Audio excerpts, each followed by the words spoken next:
February 2026, the US and Israel launched a full-scale war on Iran, and the world stopped looking at everything else. US jets, US bombs, American carrier groups positioned offshore. This wasn't America watching from the sidelines. This was America in the war. Tehran lit up in a single night, its nuclear sites, military compounds, and government buildings. Iran's supreme leader Khamenei killed before dawn. Iran's response targeted every country hosting US military bases: Saudi Arabia, Qatar, Bahrain, the UAE. Because from Tehran's perspective, every one of those countries was already in the war. They had nothing to do with starting this war, but they hosted American forces that made them targets overnight. Cities that had never seen war suddenly burned. A conflict between three countries dragged an entire region into something no one voted for. Iran spent 20 years building its nuclear program. In one night, US bunker buster bombs destroyed it. This war had been building for months, through strikes, protests, failed negotiations. February 28th was just when the world finally noticed. Every screen on Earth turned toward the war. But 29 days before the first strike, something else did happen in a Washington courthouse. January 30th, 2026, the DOJ released 3.5 million pages of Epstein documents, the single largest release in the entire case. Approximately 2,000 videos, 180,000 images, communications between Epstein and some of the most powerful people on the planet, and within a month, buried. January 30th, Epstein files drop. February 28th, the war starts. 29 days.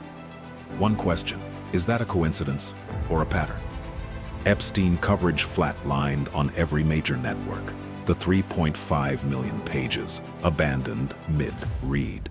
The war had arrived right on schedule. The January files contained flight logs, private communications, financial records, connecting Epstein to a world of power most people never see. Released on a Tuesday, forgotten by a Friday. When the Transparency Act was signed, the clock started ticking for the files, for the names, and maybe for the war.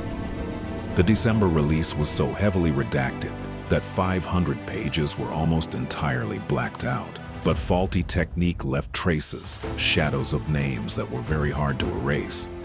Congress reviewed unredacted files. Lawmakers came out pale, demanding more. 18 days later, the war started. Make of that what you will. The US and Iran were at the negotiating table in Geneva. Congress saw the unredacted Epstein files. Suddenly, negotiations collapsed and the war began. Public pressure on the Epstein files had never been higher than January 2026. Then the war arrived. One notification.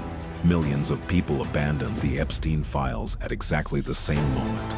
The biggest document release in the case's history, left unread. Jeffrey Epstein, billionaire, financier, a man who knew everyone and died before he could tell anyone. His files outlived him. Epstein's flight logs, thousands of entries, destinations across the world, passengers whose names that started appearing publicly. Court documents confirmed hidden cameras were installed throughout Epstein's properties. Every room, every guest, everything recorded.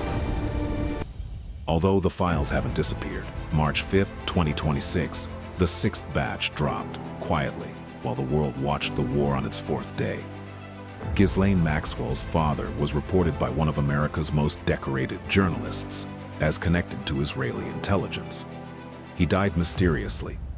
His daughter ran Epstein's network, a pattern that has repeated across 5 years. Every time the Epstein files made headlines, the Middle East responded, every single time. In the world of intelligence, information can be more powerful than weapons. There's even a term for it. Compromat, compromising material used to gain leverage over powerful figures.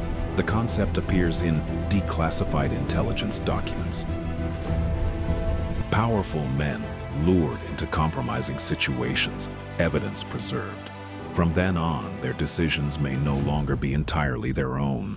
The oldest leverage in history, a former intelligence officer told a European publication, the island, the cameras, the guests, those weren't the habits of a private man. That was an operation. 2,000 videos were found in Epstein's case. Nobody in power is rushing to discuss. The people named in those files haven't disappeared.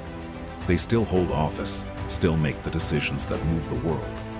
The DOJ confirmed 6 million pages exist in the Epstein case. So far, roughly half have been released. The other half remain sealed. Parts of the Epstein files were sealed under national security provisions, not criminal protection. National security. Whose security? The documents don't say. When Ghislaine Maxwell was convicted, prosecutors deliberately chose not to pursue Epstein's clients as parts of the trial, a choice made by someone. The USS Gerald Ford, the USS Eisenhower, both deployed to the Eastern Mediterranean as the Epstein documents were released. Every time the legal pressure built, the geopolitical noise grew louder. The battlefield expanded, 5 years in a row, without exception. It's happened across multiple presidents, multiple Congresses. The mechanism doesn't change with elections. Only the names do. 3 times in 60 days, the U.S. vetoed UN ceasefire resolutions protecting Israel, while the Epstein documents were releasing in the same weeks. Since 1948, America has given Israel $260 billion in military support, more than any nation on earth has ever given another. The public alliance is well documented, but maybe every alliance has a private architecture. Some analysts have noted that major political revelations and geopolitical crises can sometimes emerge in the same news cycle. The news channels and the media determine what hundreds of millions of people pay attention to every single day. The war gets cameras. The documents get nothing. Nobody has to make a phone call. Editors make resource decisions. Wars get cameras. Documents get nothing. The system runs itself. Maybe it's about a broken system, and the people inside those documents understand that perfectly. While governments negotiated and media pivoted, the survivors remained. Over 30 women still waiting for accountability that keeps getting buried under the next breaking story. Most people will never read 3.5 million pages. That's not ignorance, that's the design. A system built to be too large, too complex, and too buried to follow. Here's what we know for certain. Epstein's files are still releasing, the war is still happening, and the timing between the two has never been adequately explained.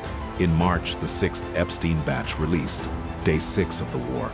2 massive stories, 1 news cycle. Only one of them made the front page. Wars end, leaders fall, files keep releasing, and the distance between what we're shown and what's actually happening keeps growing. The documents are public. They've been released. Anyone can read them. But when the world is watching a war, almost nobody does. That might be exactly the point. Sometimes, pressure is applied to limit the scope of the certain investigations, to keep certain names out of documents. The pressure came from above. That's all they would say. The Iran-Israel war is real, but the pattern is visible to anyone willing to look. The moment you stop asking questions is the moment they stop needing to answer them. Stay curious, stay watching, because looking away is exactly what this is counting on.